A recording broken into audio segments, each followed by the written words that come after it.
तो दोस्तों देखे हम लोग वॉश कर लिए, ठीक है ना, जगह भी साफ़ सुथरा कर ले, एकदम बिल्कुल न्यू जैसा बना दे। पहले पुराना वाला मोबाइल मारे, इसमें पुराना वाला मोबाइल मारने के बाद डीजल मारे, डीजल मारने के बाद ब्रश से सही से घस के फिर मारे पेट्रोल।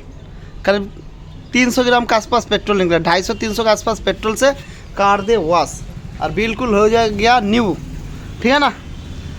तो दोस्तों चैनल पे अगर नए हैं तो चैनल को सब्सक्राइब जरूर कीजिएगा।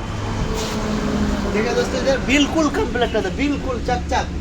इधर तो बाद में होगा, इधर बिल्कुल इस पॉकेट भी एकदम बिल्कुल पेट्रोल से वॉश कर दे, बिल्कुल टांस है दोस्त। तो दोस्तों चैनल पे अगर नया है तो चैनल को सब्सक्राइब जरूर कीजिएगा और दोस्तों बात जरूर शेयर कीजिए। इसमें कितना खर्चा है, गाड़ी कैसा टांस हो गया, हर चीज़ बताएंगे। तो फटाफट से हम लोग ये सब अभी फिटिंग करने वाला है।